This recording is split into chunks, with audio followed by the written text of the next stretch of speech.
માનવીનો દુશ્મન બની ગયો છે। થોડા પૈસા કમાવાની આડમાં હવે લોકોની જિંદગી સાથે ખુલ્લેઆમ ચેડા થઈ રહ્યા છે।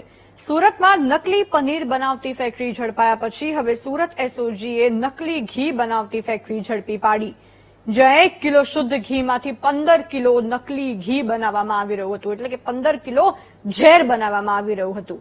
ત્યારે કેવી રીતે ચાલતો હતો આરોગ્યના દુશ્મનોનો એ ખેલ, આવું જાણીએ આ રિપોર્ટમાં।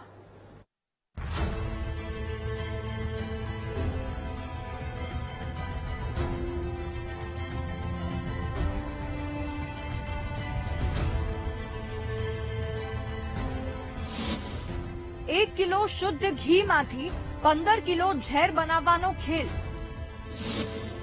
સચિન જીઆઈડીસી માંથી ઝડપાઈ નકલી ઘી બનાવતી ફેક્ટરી। વિદુર બ્રાન્ડ નામથી બજારમાં વેચતા હતા ઘી।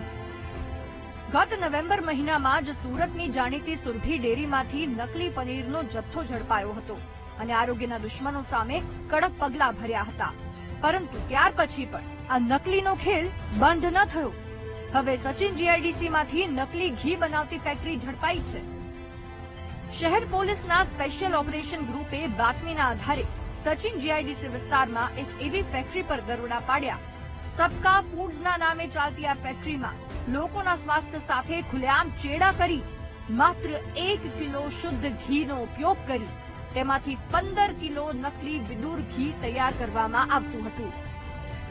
પોલીસે સ્થળ પરથી લાખોની કિંમતનું નકલી ઘી, મશીનરી અને રોકડ સહિત 35.81 લાખનો મુદ્દામાલ જપ્ત કર્યો હતો। એસઓજીએ એક નકલી ઘીની ફેક્ટરી સચિન જીઆઈડીસી વિસ્તારમાંથી ઝડપેલ છે। 2029 કિલોગ્રામ ઘી, 15 લાખનો મુદ્દામાલ અને ટોટલ મશીનરી સાથે 36 લાખનો મુદ્દામાલ ઝડપેલ છે।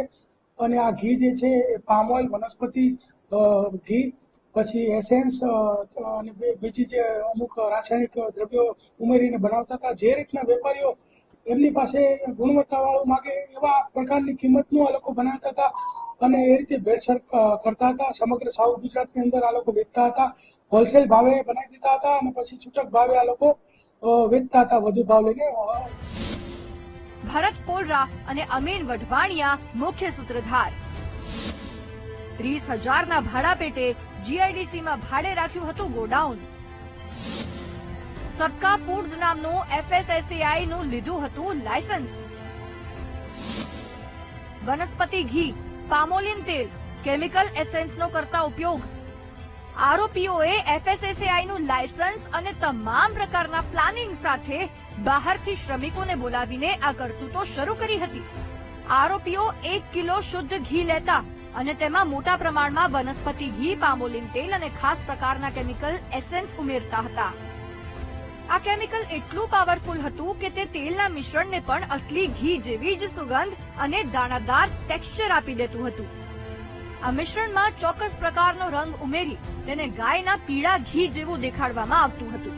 આ રીતે માત્ર 1 કિલોમાંથી 15 કિલો ઝેર તૈયાર કરી બજારમાં ઊંચા ભાવે વેચવામાં આવતું હતું। આ મોતના ખેલની સરકારે પણ ગંભીરતાથી નોંધ લીધી છે। નકલી ઘી, નકલી પનીર જે કોઈ બનાવતા હશે એમાં અમારી ડ્રાઈવ કાયમિક માટે શરૂ કરી દીધી છે। 32 વેન પૂરા ગુજરાતમાં ફરી રહ્યા છે। એમાં મીડિયાનો પણ જાગૃતતા લાવવાનો ખૂબ મોટો રોલ છે। પોલીસ પણ ખૂબ સક્રિય કામગીરી કરી રહી છે। અમારા અધિકારીઓ એક પણ વ્યક્તિને છોડવા માંગતા નથી અને આજે મને ગર્વ થાય છે કે આવા બદમાશ લોકોને પકડવામાં અમારું આરોગ્ય ટીમ અને પોલીસ સફળ રહી છે। એ અવારનવાર પકડાઈ રહ્યું છે અને એમના માટે જાગૃતતા લાવી રહ્યા છીએ। આજ આપણી સફળતા છે। આ મીડિયા લોકો સુધી પહોંચાડી રહ્યા છે જેથી લોકોનામાં પણ ખૂબ મોટી જાગૃતતા આવી છે। આરોપીઓનું નેટવર્ક માત્ર ગુજરાત પૂરતું જ નહીં, અન્ય રાજ્યોમાં પણ હતું। આકર્ષક સ્ટીકરો અને માર્કેટિંગ ટ્રિક્સથી ગ્રાહકોને આરોપી છેતરતા હતા। હાલ તો આરોગ્યના દુશ્મનોને ઝડપીને એસઓજી પોલીસ અને ફૂડ વિભાગે કડક કાર્યવાહી હાથ ધરી છે। કેમેરામેન સરજુ પારેખ સાથે ધ્રુવ સોમપુરા, BTV ન્યૂઝ, સુરત।